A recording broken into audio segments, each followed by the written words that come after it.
নমস্কাৰ।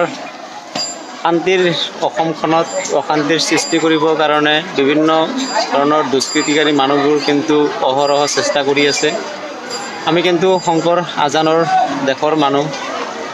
আমাৰ ইয়াতে অসম সকলোৱে হিন্দু মুছলিম আমি সকলোৱে মিলা প্ৰীতিত কিন্তু বসবাস কৰি আছোঁ আৰু আগলৈ কিন্তু সকলোৱে শান্তিৰে এইখন অসমত ভাৰতবৰ্ষত হিন্দু মুছলিম বিভিন্ন ধৰণৰ জাতি ধৰ্ম বৰ্ণভেদে সকলোৰে লগত কিন্তু মিলা প্ৰীতিত থাকিবৰ কাৰণে আমি চেষ্টা কৰিম। আৰু এই চেগতে যিসকল মানুহে আমাৰ এই শান্তিৰ দেশখনত শান্তিৰ ৰাজ্যখনত শান্তিৰ অসমত অশান্তিৰ সৃষ্টি কৰিবৰ কাৰণে চেষ্টা কৰি আছে, বাহিৰা কিছুমান মানুহে ইয়াতে ইন্ধন যোগাই আছে, সেইবোৰ কথাত আমি মন কাণ নিদি কিন্তু আমি সকলোৱে মিলা প্ৰীতিৰে এইখন অসমত বসবাস কৰিব লাগিব। আৰু সকলোৱে কিন্তু মিলা প্ৰীতিৰে ভাতৃ শৃংখলাবদ্ধভাৱে আমি পৰস্পৰক সহায় কৰি আমি সকলোৱে আগুৱাই যাব লাগিব। আমাৰ শান্তিৰ অসম সদায় শান্তি হৈ থাকক আৰু শান্তিময় পৰিৱেশ যাতে অসমৰ সৃষ্টি হয়, যাতে অশান্তিৰ বাৰ্তা অশান্তিৰ কোনো ধৰণৰ পৰিৱেশ অসমৰ সৃষ্টি নহয়, তাৰ কাৰণে কিন্তু সকলোকে কাতৰভাৱে বিনম্ৰভাৱে অনুৰোধ কৰিছোঁ।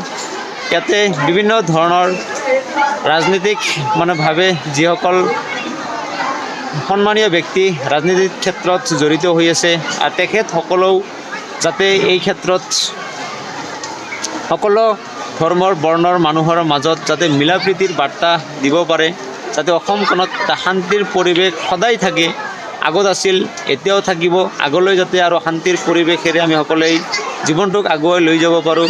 আমাৰ দেশৰ ভিতৰত এইটো উজ্জ্বল নক্ষত্ৰ হিচাপে যাতে আমাৰ অসমখনক আমি পৰিচিত কৰাই দিব পাৰোঁ, তাৰ কাৰণে সকলোকে বিনম্ৰভাৱে অনুৰোধ কৰিছোঁ। শংকৰ আজানৰ দেশ অহা 4 ছেপ্টেম্বৰ তাৰিখে অসমত শংকৰদেৱৰ তিথি পালন কৰা হ'ব আৰু এই শংকৰদেৱৰ তিথিত ইয়াতে সকলোৱে কিন্তু মিলা প্ৰীতিৰে আমি গুৰুজনাৰ প্ৰতি শ্ৰদ্ধা জ্ঞাপন কৰিব লাগিব, তেখেতৰ নাম আমি স্মৰণ কৰিব লাগিব আৰু তেখেতৰ আদৰ্শ মতে সকলোৱে কিন্তু মিলা প্ৰীতিৰে এইখন অসমত বসবাস কৰিবৰ কাৰণে চেষ্টা কৰিব লাগিব।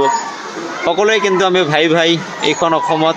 গতিকে ইয়াতে যিসকল মানুহে অশান্তিৰ পৰিৱেশৰ সৃষ্টি কৰাৰ কাৰণে চেষ্টা কৰে, তেখেতসকলৰ উচতনিত যাতে আমি কোনো ধৰণৰ মানুহে কোনো ধৰণৰ বেয়া কাম কৰিবলৈ আগ্ৰহী নহওঁ, বেয়া পথত যাতে আমি আগবাঢ়ি নাযাওঁ, তাৰ কাৰণে সকলোৱে চেষ্টা কৰিব লাগিব।